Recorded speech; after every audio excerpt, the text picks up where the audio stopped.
CMPRadio.net. It's the station.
And a big shout to our kind and generous sponsors here. Good Monday night, Dave Burman.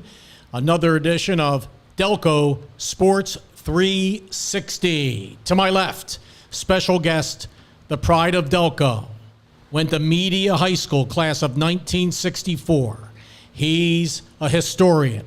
He's an author. He is John Jack Lemon. So good to have you finally on the program here. And a shout out to JP, Jean-Pierre, an unbelievable job. 6 years, Jean-Pierre, of having this great radio/TV station. John, Jack, thank you very much for coming in. You have a new book out. We're going to get to that later. It is The Big M and the Legends of Chester Basketball. Here we go.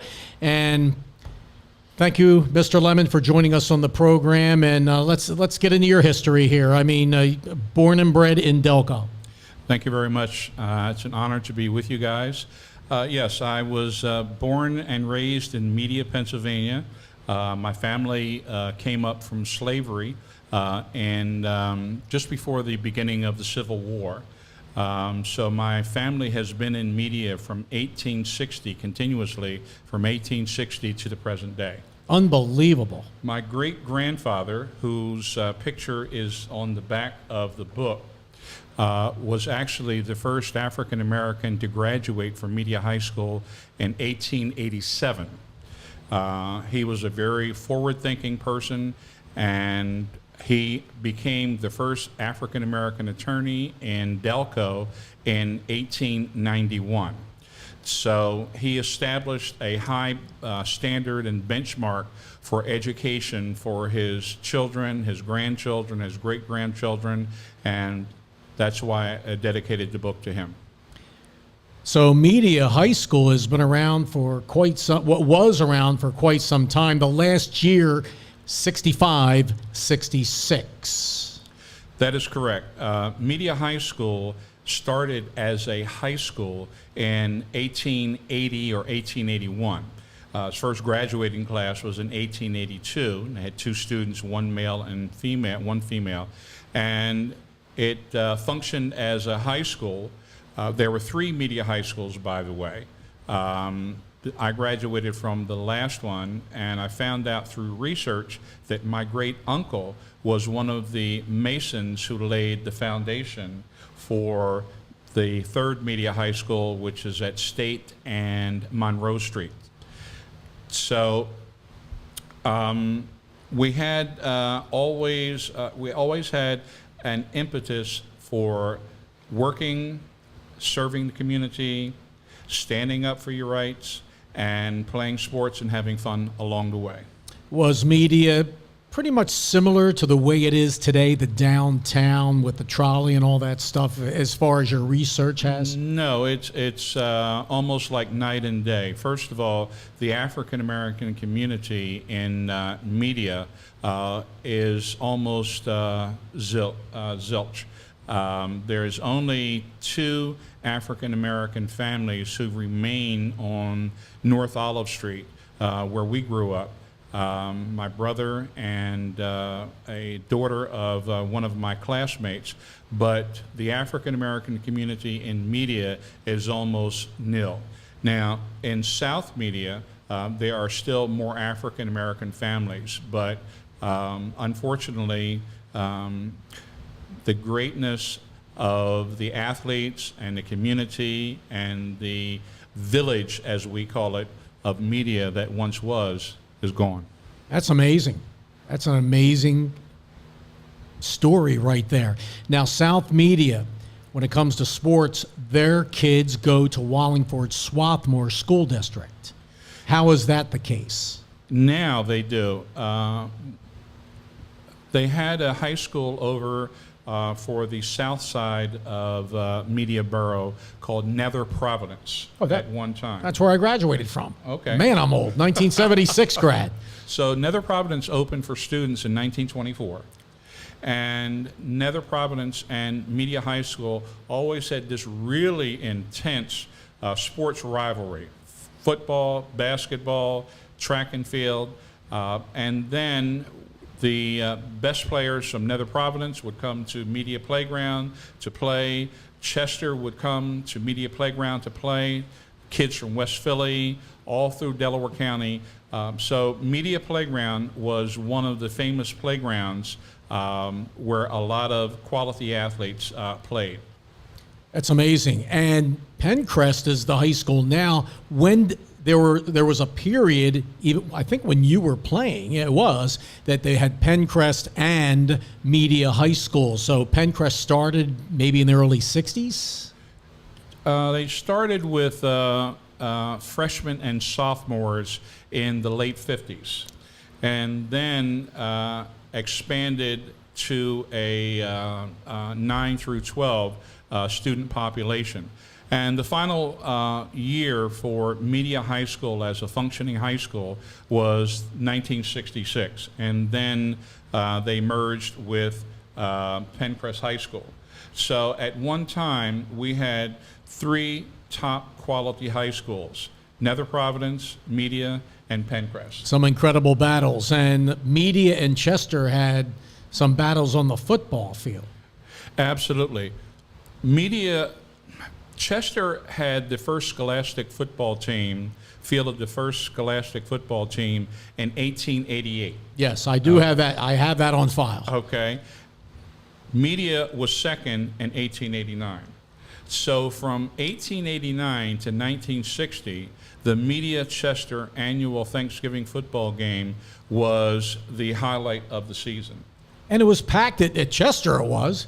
And they could hold like 10,000 people, they said, would flock that. Similar to the Strathaven District 1 championship game against Chester this last season. Absolutely. And the crowds got so big that it outgrew the Media Field and Chester Field. So that's when they started having the games over at Old PMC Stadium. That's right. That's right. Yeah, incredible. So then Pencrest had some rich history in sports. They're still good. You know, Mike Doyle still coaching the basketball team. The lacrosse team won a state championship, and you still have some very quality athletes. They would be better like a lot of other public schools in Delaware County, but they lose a lot of kids at the private schools. That's true. The first serious basketball team at Pencrest was 50% media kids. Gene Armstead was from Media. I think he was the all-time leading scorer. Marco,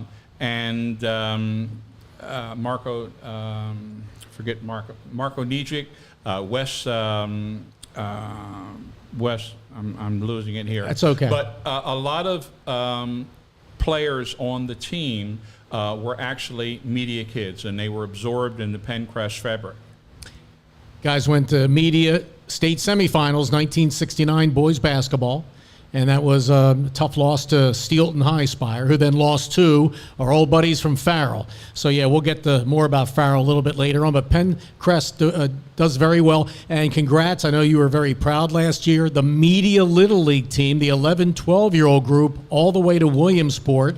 And that's the first time a Delco Little League team at the 11-12 bracket, that's the group that goes to South Williamsport, I should say, because that's technically the town it's in, that went to the Little League World Series since 1967. It's an that was unbelievable last year. That is incredible. And I want to send a shout out to those young men and their coaches and their parents, because a lot of times the success of the teams rests in the support that the parents get. And the parents were, just supportive. They acted like parents. They allowed their children to play the game without becoming a distraction and stuff like that. And the coaches were top notch. So everybody that ever attended media or lived in media has nothing but positive things to say about our media Little League baseball team. There you go. John Jack Lemon. Again, you graduated 1964 from Media High School. Tell us about your high school. We know you did well in school.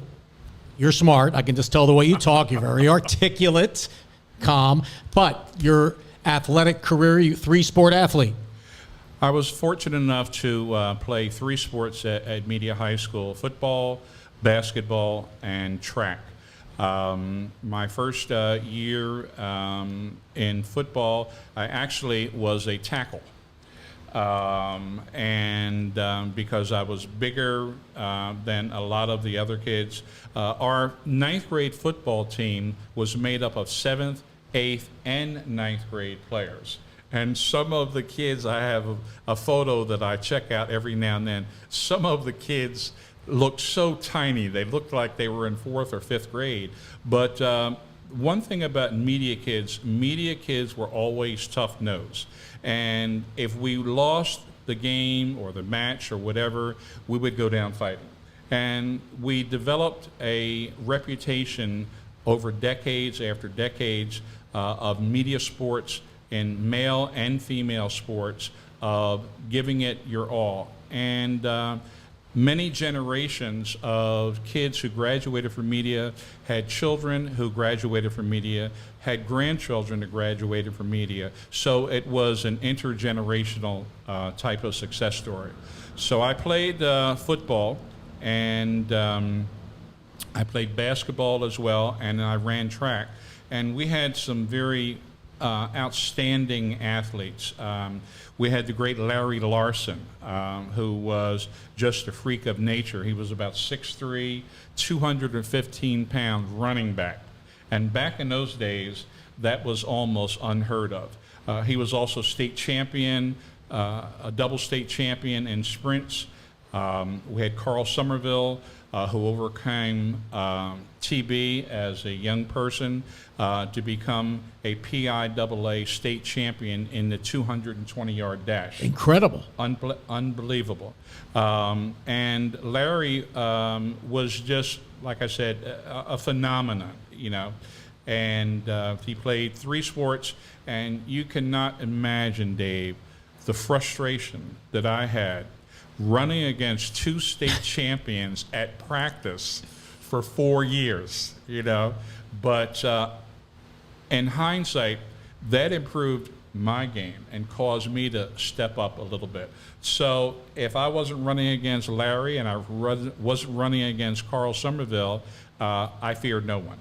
Larry went on later in life to become a tremendous track and field coach for Chester High School and won a couple of state titles with Jimmy Joyce in there. That is correct. And he was also very instrumental in developing one of Chester's greatest track athletes, Dawn Showell. Oh, one of the great, absolutely incredible.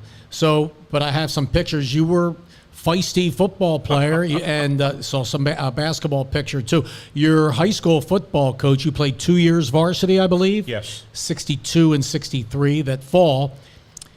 Hank Necrelli Was he the coach both years? I know at least your senior year he was. He was the coach in my senior year. He took over from our former coach, George Loper. Name rings a bell? Yeah, George Loper was a track football coach and track coach at Media for a number of years. And Mr. Nicrelli came in from the Marines after having a spectacular career at Fordham University. And he brought a toughness that we needed, but also he brought the image and role model of a father figure. And to the day of his death, I always called him Coach Nicrelli, not Coach Mr. Nicrelli. And his brother was the mayor of Chester for a long time. That is correct. And the Crellies, well, Hank went to St. James High School. That's correct. And so some of the articles I found, just a tough son of a gun. You got that right. But as time went on, like we all do, we kind of mellow out. Wow. So then you graduate 64, then you go to college. I went to then Cheney State College before it became Cheney University. And that's when I started to develop a friendship and a pipeline to a number of Chester athletes. My first roommate at Cheney was Welton Miller. They called him Baldy Miller, who was a quality athlete and an integral part of the Cheney Wolves basketball team. And then in 1966, I met a young guy from Chester who came in as our quarterback. His name was Ben Hollis, and he was tough as nails. He actually played a game at Chester with his teeth knocked out, and he just reached down and packed some mud right in the front of his face so he can continue to call the signals. Ben Hollis. Ben Hollis. So, Ronald Ben Hollis. So I've heard about him. I had to do some research on him too. He would have graduated Chester High mid-60s? 2 years after I left, he was 2 years behind me at Cheney. So he would have graduated in 66. And Chester was, after that suspension, which we'll get to later in 59-60, wow, by the PIAA, Chester struggled in sports, but the coaches tried. And then Tom Warlow was on those Chester teams, and they grinded it out, but it was just tough to overcome the suspension there. But, yeah, Ben Hollis was obviously on the team when they were working their way back. I think Coach Bill Wiggins took over eventually. You remember, Coach? That's right. My former guidance counselor, a counselor at Archmere Academy. I went to Archmere Academy for about 5 years in the summers. All right, so then you, Cheney State, continue on. All right, so I went to Cheney State, and not only did I meet Baldy Miller, I met Capes Riley, and a number of the students from Chester. We would congregate in Cope Hall. That was our recreational gym on Cheney's campus, and I couldn't believe how good some of these players were. And then I was stunned to find out that they were not even on the varsity or JV teams at Chester. I couldn't comprehend that. But it was a good fortune that Ben and I became close friends. He was my quarterback, and I wanted to develop a good relationship with Ben, so he would call my number for the pass plays because I was playing wide receiver back then. And we worked out a lot during the summer, and Ben was the person that actually took me down to the cage. So I was introduced to the cage. And Dave, I just couldn't believe what I was seeing.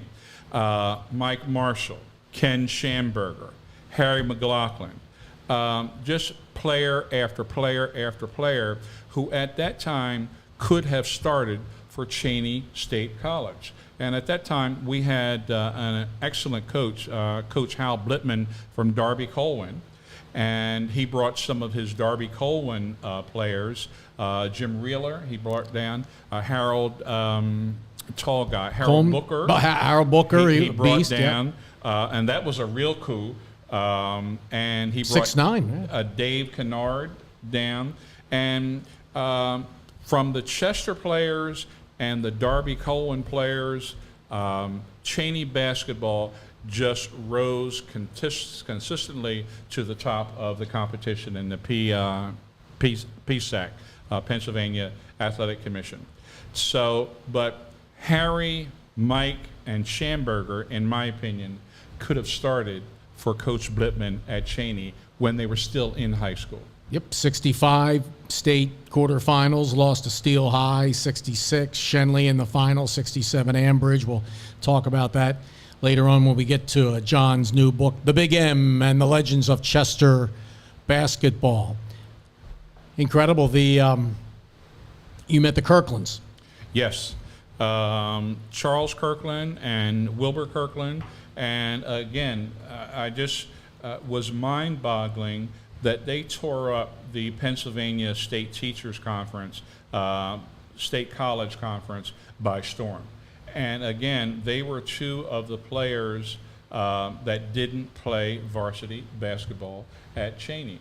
And at Chester. So I developed more and more of an appreciation for the quality of basketball players, and then I saw it firsthand, Dave. There you go. So you never were at the cage before in your high school days? You never went down? No. I heard about it, but it wasn't until I went to Cheney and Ben Hollis took me to the cage, and Ken Schamberger blocked enough of my jump shots that gave me nightmares. But it was just a hell of an experience and a very lasting memory.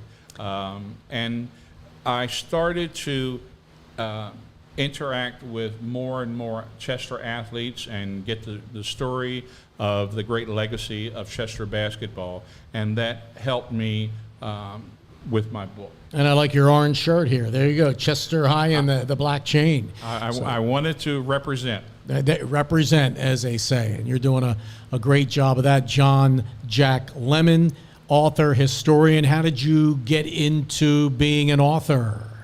Well, it was in stages. Actually, I have a Facebook page called the Emerson Baynard Project, and I include highlights from your archives and other sources on legendary basketball players going all the way back to the 40s and the 20s and stuff like that. And I was able to meet some of these people firsthand and get some firsthand information and insights about the legendary basketball players at Chester High School. And I found out that the first Chester single game basketball record was 28 points, and that was set in 1914, okay? Is that in our newspapers.com, the archive newspaper that we have? Is there an article? I'd like to try to find that article. I'm not sure if it's in the article, but I was able to access the original Chester High School yearbooks. Oh, beautiful. So that was included in the yearbook. So from 1914 to 1991, the scoring record went from 28 points to 69 points. Zane Shaw, going into our Delaware County Sports Hall of Fame, 1991 grad. He'll be inducted in October. Yes, you go far. And you were talking about the cage, and over the years, you always will chime in. Did you ever get a picture of the cage or a video? And nobody has it. I got the one picture with an article on Kirkland standing in front of the cage. I sent you that one, but not like the whole basketball court. Unfortunately, that's one of the tragedies of the cage era, and also the big playground that was Dewey Mann Playground that was the forerunner of the cage, but there don't seem to be any documented evidence of players and stuff like that. I do know for a fact that Bill Russell came down to Dewey Mann Playground back when he was at University of San Francisco in hopes that he could recruit Horace Walker to come to University of San Francisco. Horace instead chose to attend Michigan State University, where he broke all kinds of records, and some of his records, even 50 years later, still standing, rebound records. He and Johnny Green were just undersized forwards, would just clean their clocks. I mean, and you have to keep in mind, Dave, that they were playing against people like Jerry Lucas, okay, from Ohio State. About 6'9" Jerry was. Jerry Lucas, Walt Bellamy, okay. 6'11". Terry Dischinger from Purdue. He was a tough dude. And Don Nelson, who was an All-American and coach at Dallas Mavericks. Yes, Dallas. Yeah. Great career with the Celtics, obviously. And the Walker Horace was about 6'3" at the most, but That is correct. Johnny Green about 6'8", 6'9", I think. Not that, closer to 6'5", 6'6". Okay, because I have. Dr. J's about 6'7". Okay, That's so correct. I had That's that picture correct. with him at Rucker Park. That's All right. right. So, but yeah, they long arms, especially Horace, just unbelievable long arms. Yeah.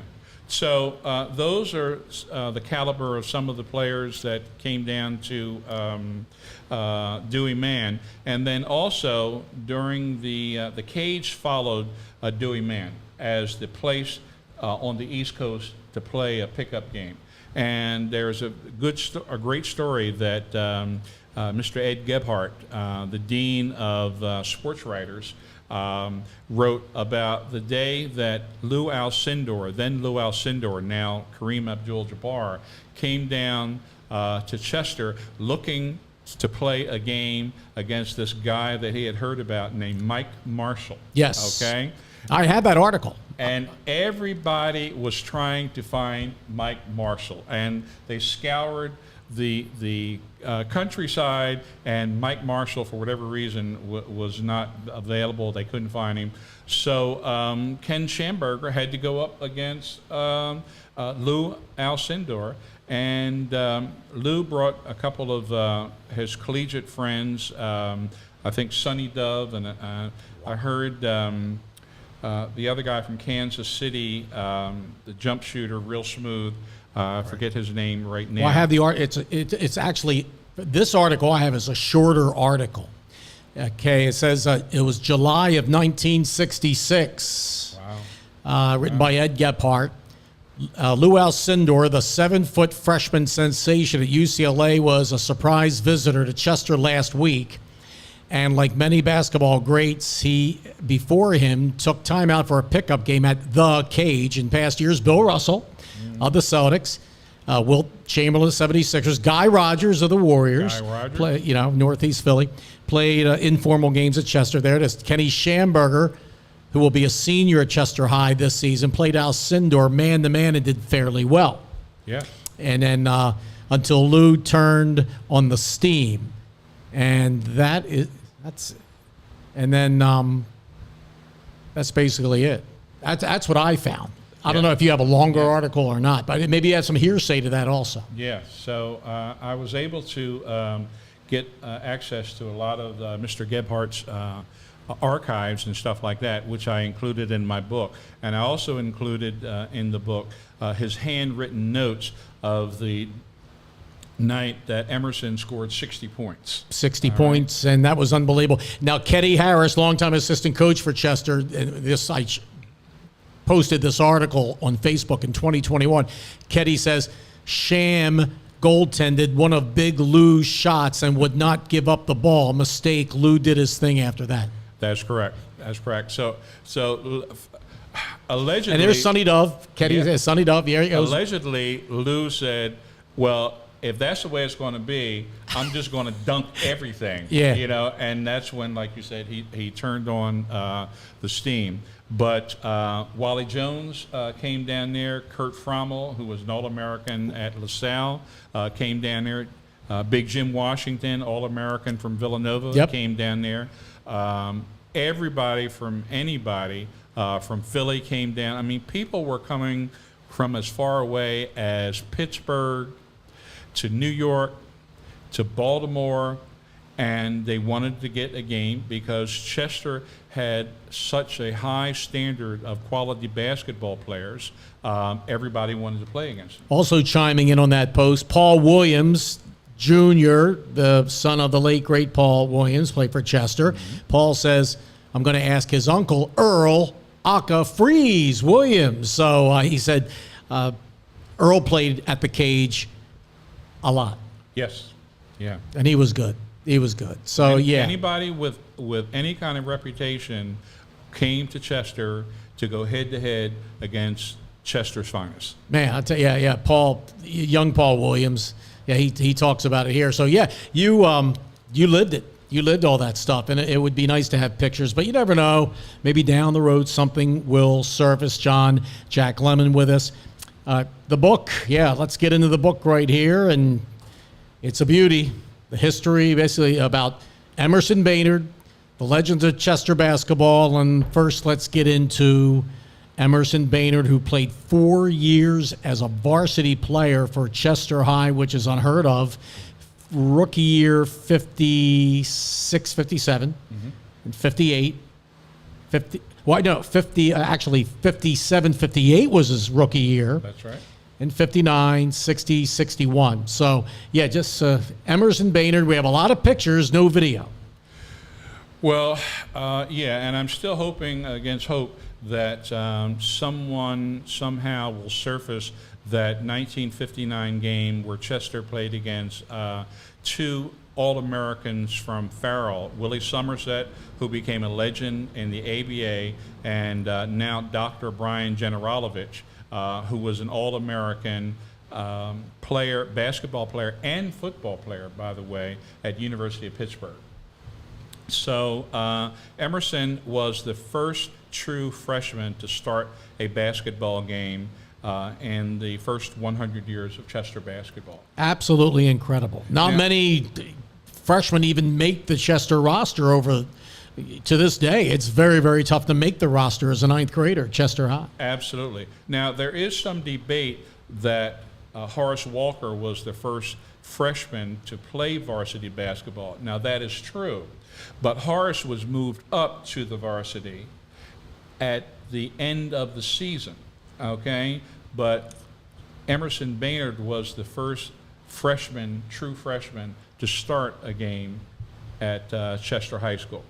And, you know, he scored just, Ed Gebhardt said he was the finest scoring machine he's ever seen. And Ed not only was a excellent sports writer, he coached Emerson during the summer basketball leagues out at Narberth, out on the main line. Still a great league. So he had a lot of intimate knowledge about Emerson, and even though one entire year was robbed from Emerson, the 1959-60 basketball season, because of the infamous and unjust, in my opinion, suspension of not only the Chester basketball team, but every male and female, Dave, male and female, varsity and JV athlete at Chester was suspended because of an incident that happened at the Palestra after the 1959 championship game between Chester and Farrell. You could do a whole book about that. Yes, yes. So even still, 1 year was taken away from him. He still scored over 1,500 career points. Now, it's only leads to speculation how many more points he could have scored. Could he have rivaled Zane Shaw? We never know. But one thing we have to keep in mind, and not take anything away from Zane Shaw, is that Granny Lash, Horace Walker, Mike Marshall, Emerson Baynard, Eddie Swain, all came during the two-point era. The three-point shot was not available to any of these great legends. So in the book, it's titled The Big M and the Legends, plural, of Chester basketball, because there were so many great players, year after year, decade after decade, that I did my best to include as many names as possible and as many coaches as possible. With your help, I was able to access your web pages and Facebook pages, and I was able to identify not only the coaches but their game records. And I want to thank you very much for allowing me to publish that.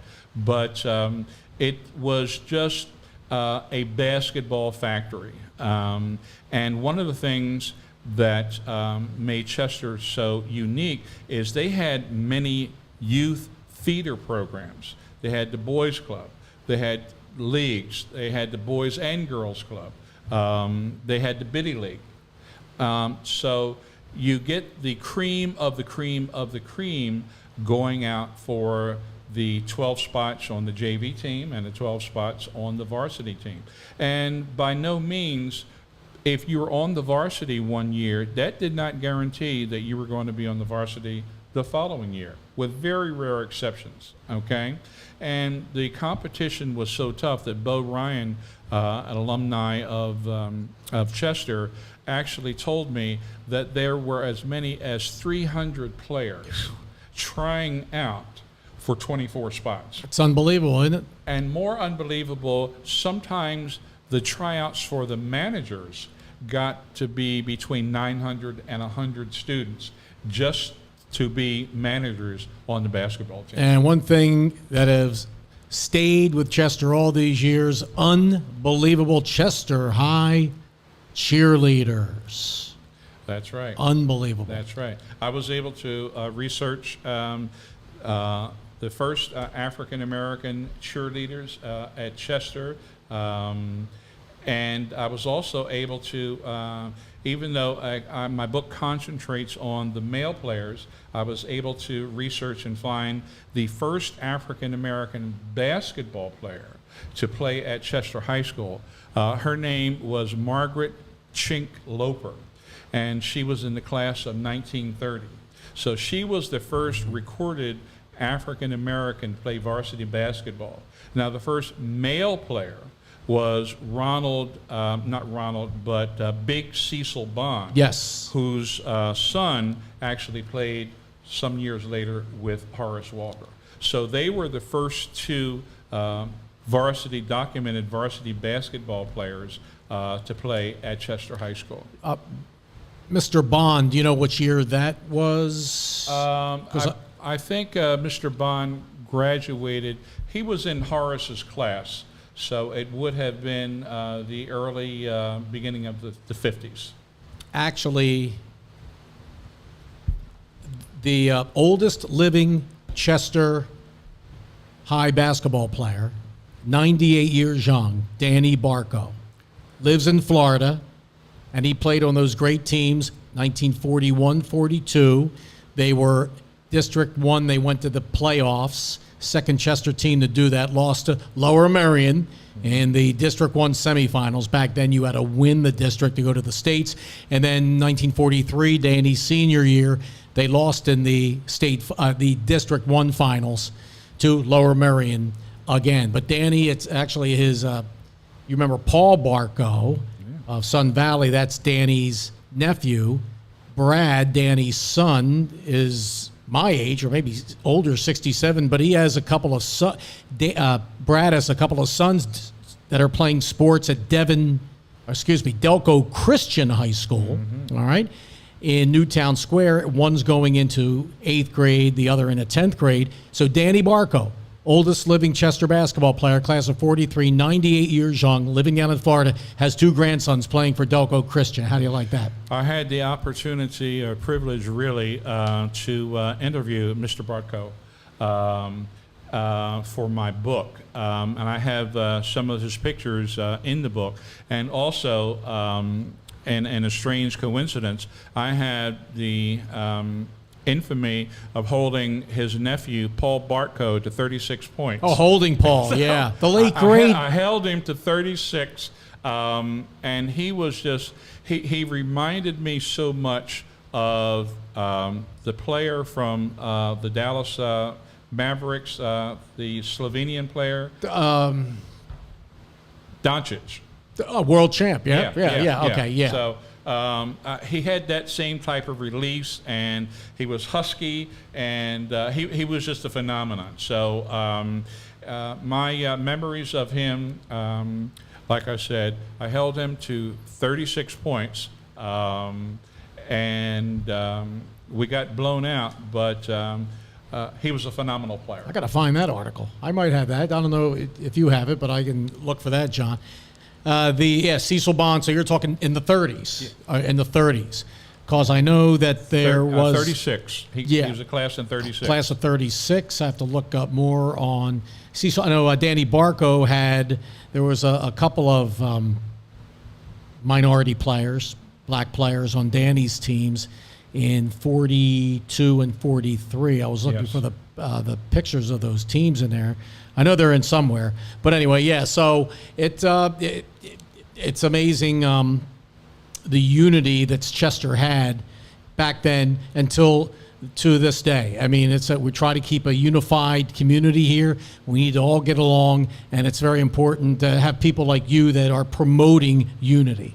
Especially sports brings that together. Yeah, absolutely. I mean, a lot of times the issue is with parents, as opposed to the kids and the players and the athletes themselves, because after you break a sweat and you play on a team, it's not about color anymore. It's not about wealth anymore. It's about, can the guy standing next to me do the job or not? And I think that's one of the things that really impressed me about Chester sports and Chester basketball is the unity and the cohesion. Yes. And the togetherness. And that's what made Chester, gave them an invaluable, invisible weapon, because you were not going to dominate one player from Chester at the expense of other players. Right. And we had some really interesting characters. One of the characters' nicknames was Fish Cake Brian. Oh yeah. I love that. I'm trying name. to think what year he was in. Was he in the? I think he followed Mr. Barco just after that. But we had the Big M. We had Lovey Lash. We had a lot of different players with nicknames and stuff like that that made the book, and it's a very, very interesting read. Yeah, we had a black player on the 42 team, Graham. That's right. And then on the District 1 runner-up team, beautiful. That picture I sent you, it turned out great. I don't know who your printer is, but Thank you. Beautiful. Thank you. We had Eddie Floyd. Yep. Let's look at that 43 team, because that was the first Chester team, boys basketball, to make it to the District 1 championship, and they've been there a lot of times. We had Danny Barco was the center. Hal Daner was the forward. Sonny Taylor, forward. There's Eddie Floyd, guard. We had Sammy News at a guard. We had Felix Miller, guard. Kanky Clark, forward. Jack Smith, guard. Henry Keith, black ball player, center, and Bo Carter, forward. So 3 black players on that 43 team. And then, it just started to open up a lot. And then a little bit of a down period after 43, and then they really started going in the 1950s. Yeah, well, keep in mind that a lot of athletic youth were drafted right out of high school, and sometimes during their senior years for World War II and things like that. Right. So that robbed a lot of talent locally, not only Chester, but at media and things like that. I actually was drafted just when I turned 17 as a senior, and I had to go for my induction physical during the Vietnam War. Fortunately for me, I didn't pass my physical. I don't know how I didn't pass my physical when I was playing football, basketball, and track, but I don't look like a gift horse in the mouth, But and I tell you what, the people that did serve unbelievable. Yes, yeah. We had just a number of patriotic athletes, former athletes from Media and Nether Providence who sacrificed everything. Some came back, some did not. My dad, he was actually, well, he was, I guess he told me the other day, I never knew this, he was drafted, but he was not able to go. They called his, whatever. He was drafted, but he couldn't go because he had me. Wow. And they didn't want people that had kids. He had me pretty, my mom and dad, yeah, obviously had me young. So my dad didn't go into the service. Yeah, yeah. Is that when the Vietnam War started, about the 50s? It was toward the end of the 50s, and it got full-blown in the 60s. 60s were crazy. I mean, a lot of athletes, one legendary coach at Chester, Bob Forward, actually was a teacher and a coach at Chester, and then resigned his position to go on sabbatical to serve. And I think he was a lieutenant or something like that. But interestingly enough, he was responsible for the conditioning of new recruits. And he brought that same program verbatim to Chester High School when he returned as Chester coach. And one of the things that he was insistent upon is that all the basketball players that played for him had to be in shape at the beginning of the season, rather than playing your way into shape toward the end of the season. So most of the players, if they weren't playing football or some other sport, had to play mandatory cross country. All right? So Chester would always have that advantage of starting the season off in shape. And it took decades before people caught on to Mr. Forward's regimen and stuff like that. And again, that gave Chester athletes a decided advantage in basketball competition. Under Coach Forward, 54 runner-ups to Farrell, 55 runner-ups to McKeesport, Yep. 56. I think they were undefeated, but they ran into Ted Dean and Radner.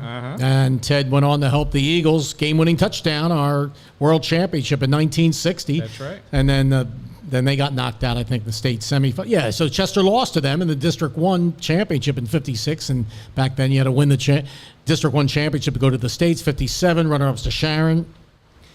Another team, a town right next door to Farrell. And 58. Beat Haverford twice in the regular season, lost to them in the district championship. And then Haverford won the state. Two teams from Delaware County won the state championship in boys basketball before Chester did. Chester didn't win it to 83. I'm telling you stuff you know. But that was Yaden in 53. Yes. And, of course, Haverford in 58. And 59 runner-ups to Farrell. And then finally, Ron Rainey came in after that. Mm-hmm. So, continue on here, John. So, I love listening to him. Coach Rainey did a good job. And then after Coach Rainey, I'm not sure the chronological order, but Alonzo Lewis came in. We had Ray McLaughlin. There we go. Ray McLaughlin, that's 65. Correct. Bo graduated on that 65 team. Ron was his head coach. Ron's from Johnstown, ironically. Great athlete. All my guys out there remember him. And Ron went to Wilkes, got a job, took Bo with him. That's right. All right. You knew that. And then Ray was there, 66 state runner-ups to Kenny Durrett and Shenley, 67 state runner-ups to Ambridge, 68, Eddie Swain, we'll get to him in a second here, 68, District 1, they lost the finals to Craig Littlepage, and Cheltenham went to the states, lost to a team. Paul Westhead was coach. Yeah, Paul Westhead was the coach. Then 69 was Ray's last year, then Juan Bond. But, so Eddie, real quick, let's talk about Mr. Chester Biddy, Eddie Swain. He needs a plug. I know he's checking in. He loves the publicity, which is great, Eddie. I know how you feel.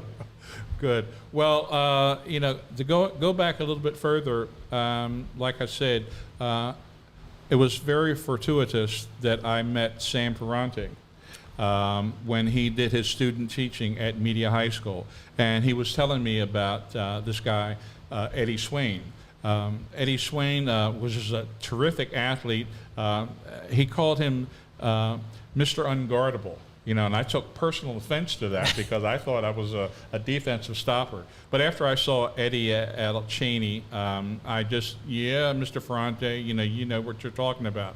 But he actually was called for goaltending. I don't know if you know the story. Yes, I see the article. I get the article. He was like all of 5'7" or 5'8", and he has to be the only person that I've ever heard of at that height that was called for goaltending in the World Biddy League tournament. So he's a tremendous athlete. We become great friends, and he is also a great nephew of Margaret Chink Loper, who was the first African-American basketball player at Chester High School. Eddie Swain, my man. And you mentioned him a lot in the book here. And then, then it goes on to the Juan Bond years. Well, the state runner-ups in 72, heartbreaker, 1 point to Farrell again. Yeah. And then after Juan came Alonzo for 11 years. Mm-hmm.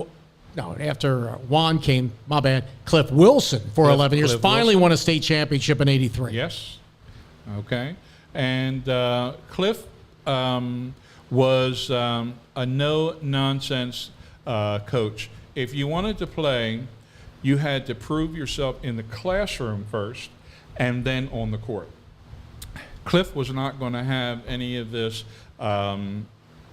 acting out in classroom, not being a solid citizen in school or something like that. So he made his players be the epitome of sportsmanship and citizenship while they were in the classroom as well. So Cliff, a good track coach too. Very good. Yeah. And so after Cliff, then. After Cliff, then Alonzo Lewis took over. Alonzo Lewis, former legend at the Darby Township High School, and after he made his mark at Chester, he went on to Cheney State College. Yeah, Alonzo was a coach for. Let's go then. Where do we start? Bob Forward, 10 years, 235. And then we have Ray McLaughlin for 6 years, 119 and 28. Juan was there 4 years, 94 and 16. Cliff, 11 years, 239 and 60. Alonzo, 10 years, 237, 67, and 2 state titles. Fred Pickett, unbelievable. The great Fred, 13 years, 331 and 80. 3 state titles, and the late, great Larry Arbray, 9 years, 214 and 53. Unbelievable. Yeah. And Keith Taylor's done a great job after Larry left. It's tough now. You got a lot of the private schools are coming in, for maybe 10 years. It seems like it's more and more, and they're looking for our kids to come to private school. Absolutely. Which I really wish they all stayed at Chester. And Larry Arbray and Coach Arbray and the first person, Keith Taylor. Okay, Keith, okay. Keith, along with Mastacola. Jim Mastacola. Wow, yeah. They are the only 3 former players that return as coaches at Chester High School that I could document. Correct me if I'm wrong. I think you're right about that off the top of my head, yeah. So unless you maybe Babe Bono, maybe back in the day. I think he played for Chester High, great athlete, and he coached for a couple of years. Yeah. So, but more recent, yes. More recently. So, it's inspirational when you have athletes coming back to coach, because I think that gives them an added plus and connection with the community, with the teaching staff, with the administration staff, and with the parents. But Chester, without a doubt, is not just a basketball game. It's a passion, okay? And everybody that I've ever met from Chester could play basketball. Now, whether they are actually on a team or not, that's... I'm from Chester. I got some game. Yeah, okay. You know, I mean, that's... So, but it's interesting. And Farrell was the only Western Pennsylvania school that I know of that replicated Bob Forward's Biddy League feeder system. And that's why his was football. Yeah, that's why they turned out, you know, so many champions and things like that.